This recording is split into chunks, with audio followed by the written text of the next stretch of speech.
rêver pour l'amour de l'Afrique. Votre soirée vous est présentée par le magazine Culture Spiegel.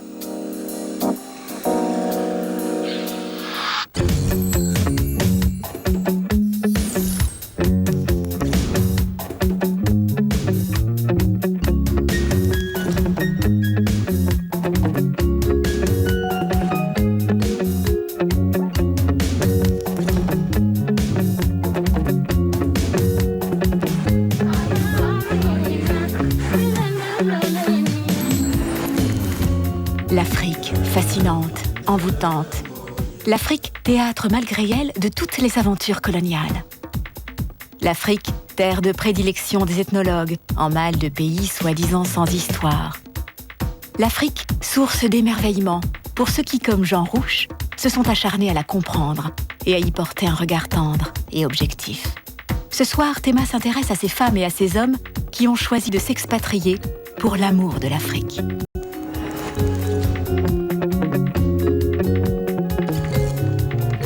La baronne Blixen quitte son Danemark natal pour une ferme au Kenya. Une nouvelle vie rude entre une plantation de café qu'elle tient à bout de bras et un mari oisif et volage. Mais peu à peu, elle succombe au charme de ce pays étrange et à celui d'un bel aventurier. Out of Africa, le film aux 7 Oscars de Sidney Pollack avec Meryl Streep et Robert Redford. Jean Rouch a vécu l'Afrique comme un Africain. Chez les Dogons, dont il fut le témoin attentif et respectueux, il était même considéré comme un initié. C'est donc en pays Dogon, selon les rites funéraires Dogon, qu'il a été inhumé. Un émouvant dernier hommage à l'ami blanc avec une caméra. Silke, Christina, Bijan et Georges ont laissé derrière eux l'Europe et se sont installés au Ghana pour y mener d'ambitieux projets agricoles, commerciaux ou des actions humanitaires. Et surtout pour la magie de l'Afrique. Mais tout de suite, une somptueuse saga africaine d'après un roman autobiographique de Karen Blixen. Une fabuleuse histoire d'amour et d'aventure dans la brousse.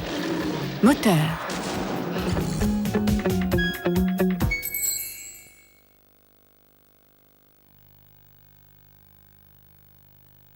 Universal présente.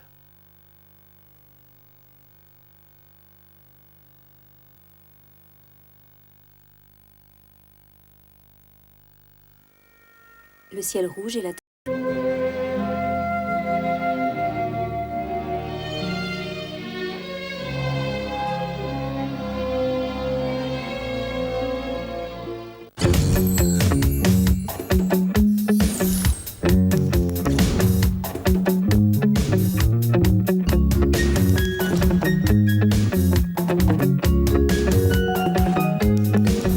Dans un instant, Théma suite, avec une galerie de portraits d'Africains blancs. D'abord Jean Rouch, le cinéaste devenu ethnologue par amour des Dogons. Les Dogons qu'il avait adoptés et qui lui ont offert de somptueuses funérailles, comme à l'un des leurs. Puis nous retrouverons au Ghana des Européens qui ont tout quitté par amour de l'Afrique, la réalisation d'un vieux rêve. Une Afrique complexe, contrastée, parfois chaotique, mais qu'ils n'abandonneraient pour rien au monde. À tout de suite.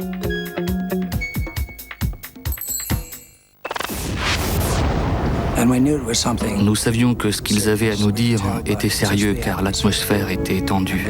Ils ont soulevé le rideau et ils ont dit « Messieurs, cette fois ça y est, le débarquement a commencé. »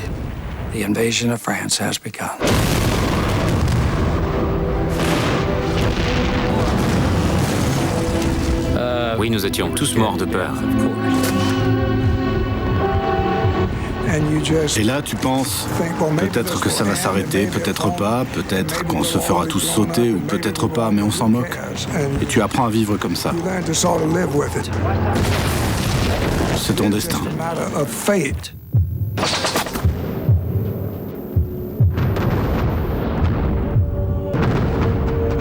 L'Amérique nous raconte sa deuxième guerre mondiale.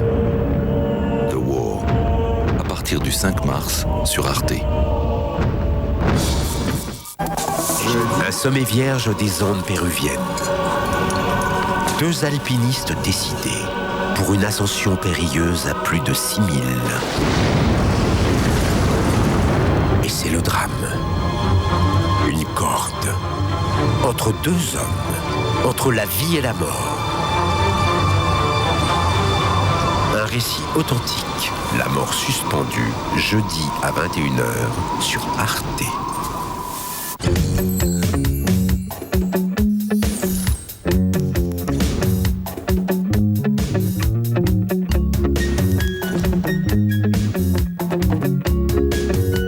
Et maintenant, hommage à un Africain blanc, le dernier voyage du cinéaste Jean Rouch au pays d'Ogon.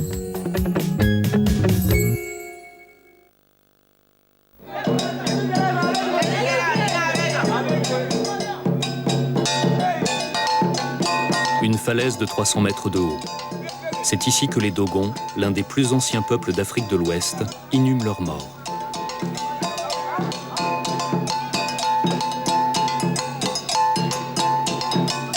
Aujourd'hui, ils rendent un dernier hommage au cinéaste français Jean Rouch. Seuls les mieux entraînés pourront gravir les 72 derniers mètres et accompagner le cortège mortuaire jusqu'au bout.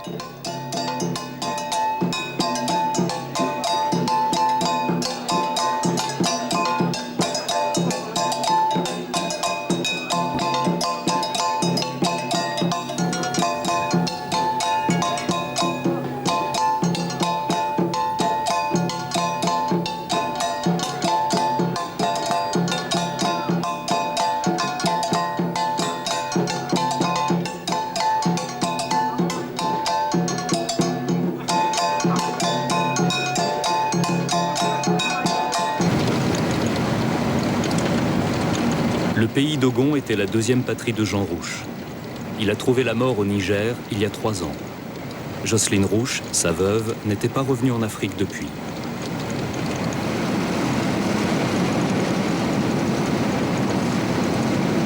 En 2004, je me trouvais au Niger tout simplement parce que Rouch voulait présenter à ses amis le dernier film qu'il avait fait, qui porte le titre « Le rêve plus fort que la mort ».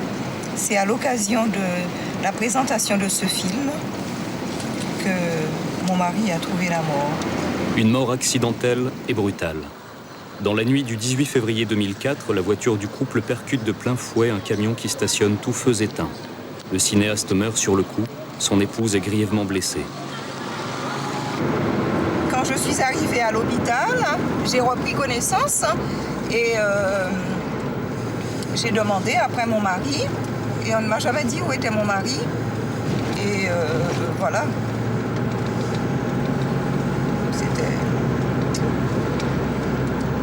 Ça s'est terminé comme ça, le voyage.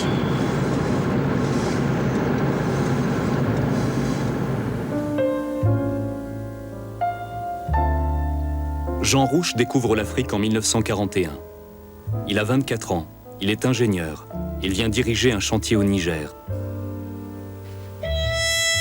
C'est le début d'une passion qui ne le quittera plus. La guerre le rappelle en Europe, mais en 1946, il entreprend son deuxième grand voyage et descend le fleuve Niger en pirogue. Dans les villages, il interroge les habitants pour connaître leur mode de vie. Et il les filme. Un jour, il perd son trépied dans une rivière. Un banal incident qui lui fait découvrir les avantages de la caméra à l'épaule, la rapidité et la mobilité. Cette image, parfois imparfaite, devient la marque de fabrique de son écriture cinématographique et la principale caractéristique de ce que l'on appellera bientôt le cinéma vérité.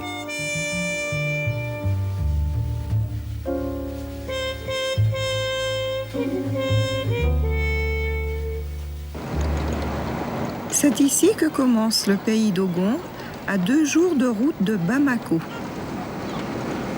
Les gens savent que les funérailles symboliques vont avoir lieu. Ils savent aussi que je suis la veuve de Jean Rouch.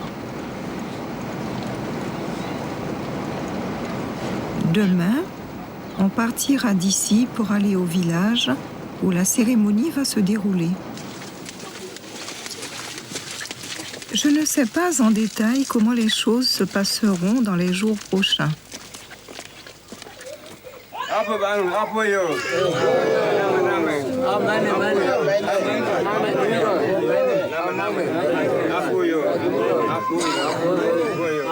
Les Dogons ont demandé à Pangalé, un ami intime de Jean, de rester à mes côtés. Quand mon mari filmait ici, Pangalé était son interprète. Ils se connaissaient depuis très longtemps. Pangalé est toujours là pour m'expliquer ce que je dois faire et comment le faire. J'ai acheté des noix de cola, le cadeau traditionnel qu'on offre à un hôte masculin. Regard méfiant au moment de les compter avant de les partager. Jean a été un homme fort. Dans ce village, il a été considéré comme initié. Et avant de mourir, Jean avait demandé à ces vieux de village, s'il mourait, de faire la même chose que chez les Dogons. Et après sa mort, on les a informés. Et ils disent qu'ils sont prêts à faire comme chez les Dogons. Donc, et là, maintenant, on va organiser l'enterrement des gens. C'est comme les initiés ici, dans ce village à Tiougou. Ici, cela n'a rien d'exceptionnel que les funérailles symboliques aient lieu des années après le décès. Pangalé me conduit au chef religieux du village, le Ogon. Il n'a pas le droit de quitter sa case, c'est à nous de lui rendre visite.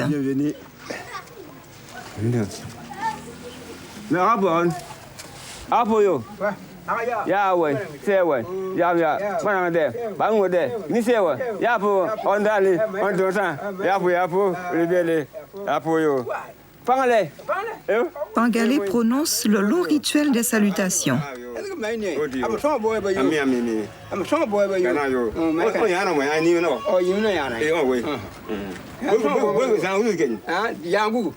Il évoque la raison de ma présence ici et n'oublie pas d'attirer son attention sur l'obol qui doit garantir le bon déroulement de la cérémonie.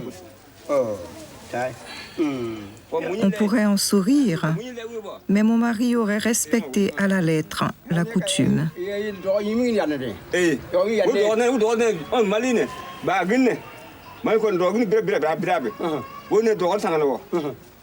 Jean était un Africain, du fond du cœur.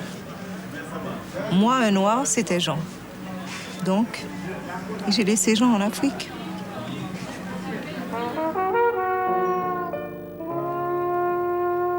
Comment le jeune ingénieur est-il devenu ethnologue et fou amoureux du continent noir?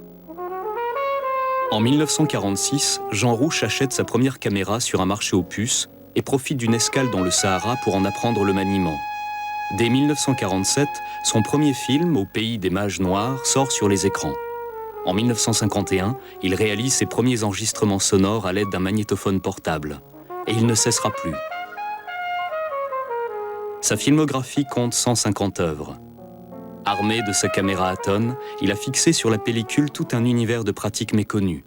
Rites de possession, cérémonies de transe, rituels funéraires. En 1953, il est l'un des fondateurs du comité du film ethnographique. Son credo, comprendre et filmer l'autre, l'étranger, en faisant abstraction de son propre système de pensée.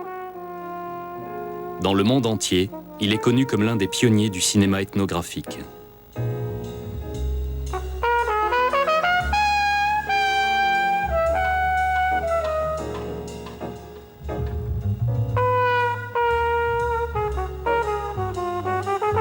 Dans les années 60, des critiques de gauche lui reprochent d'être un amateur postcolonial de rituels exotiques. L'écrivain et réalisateur sénégalais Ousmane Sembène lui déclare « Tu nous regardes comme des insectes ». À Paris, ses films suscitent l'admiration des réalisateurs de la Nouvelle Vague.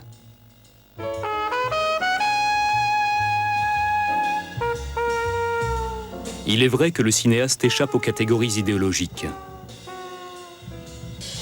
Sur le plan scientifique, son maître est l'ethnologue Marcel Griaule, considéré depuis une mémorable exposition au musée du Trocadéro comme celui qui a découvert la culture dogon.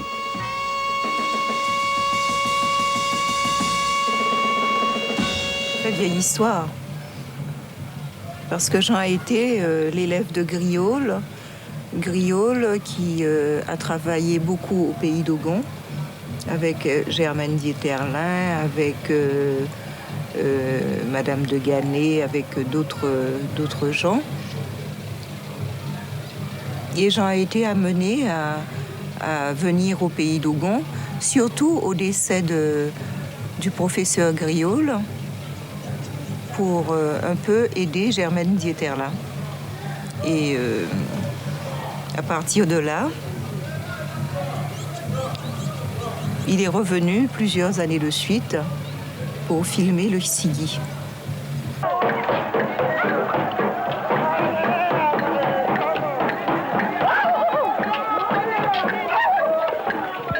Le Sigi est la plus grande fête des Dogons.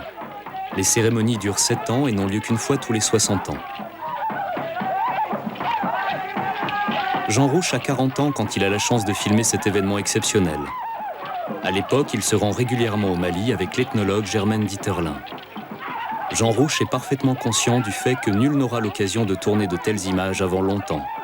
Si les coutumes animistes des Dogons n'ont pas disparu d'ici là, le prochain Sigi aura lieu en 2027.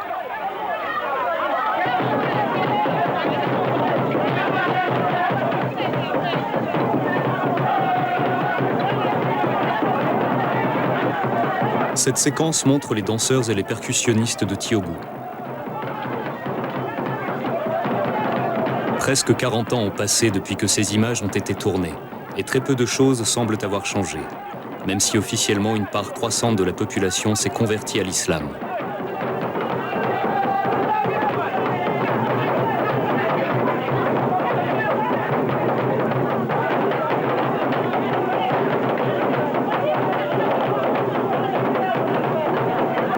Ces danses évoquent le mythe originel des Dogons, selon lequel les poissons sont devenus des hommes.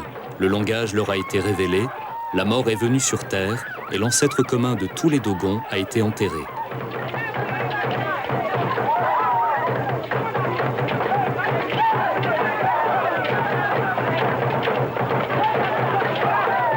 Ces années seront décisives pour le documentariste et le marqueront à vie.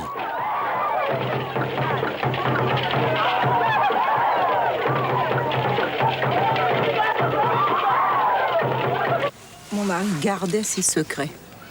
Il les gardait parce que j'ignorais qu'il était initié chez les Dogons, qu'il avait un oncle ici qui a 106 ans et je crois qu'il est parti avec tous ses secrets. En tout cas, il les a bien gardés. L'un des films de Jean Rouch s'intitule « Moi, un noir ». Il avait un signe distinctif. Il ne portait presque que des chemises bleues.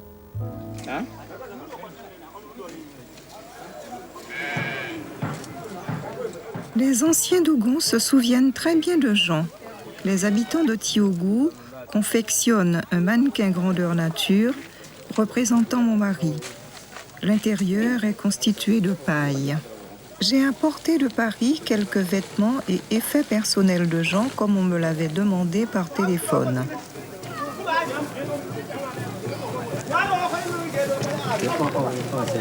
Pas facile de boutonner une chemise quand on n'a pas l'habitude d'en porter.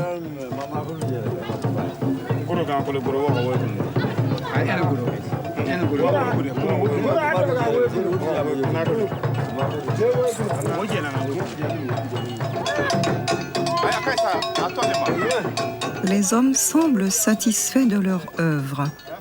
Celui qu'ils veulent honorer est maintenant présent de façon symbolique.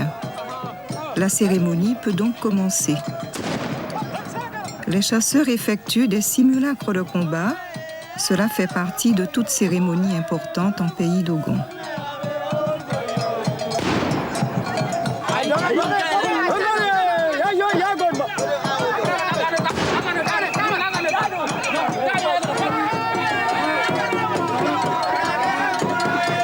Ils ont placé le mannequin sur le toit de la case dans laquelle logeait Jean quand il était ici.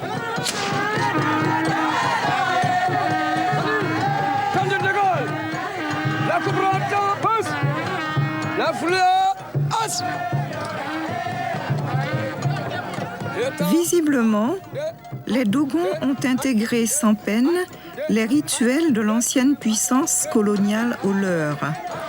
Mais peut-être s'agit-il simplement d'un signe de respect. On célèbre un Français. Les Dogons croient qu'après la mort, l'âme du défunt reste d'abord dans le village. Elle doit être invitée à se rendre à Manga, le pays des morts. Traditionnellement, ce sont les chasseurs qui se chargent de cette mission. Ce sont eux qui détiennent le savoir magique.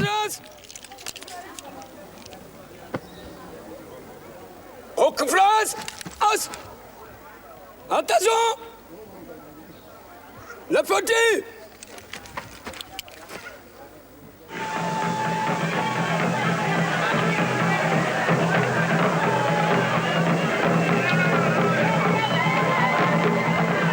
Un demi-siècle s'est écoulé depuis ces images. 2 mois après son décès en 1956 à Paris, le célèbre ethnographe Marcel Griaule est symboliquement enterré à Sanga, en pays Dogon. C'est la première fois qu'un Européen a droit à cet honneur. La poupée de chiffon le représente tel qu'il est resté dans les mémoires lors de son expédition de Dakar à Djibouti, en uniforme kaki et casque colonial.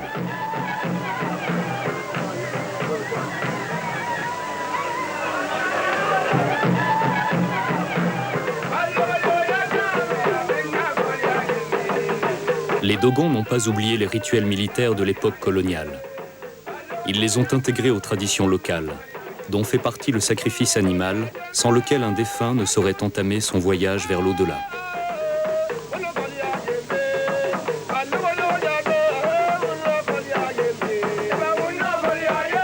Le mannequin mortuaire est solennellement porté jusqu'au barrage que Marcel Griaule avait fait construire en 1949.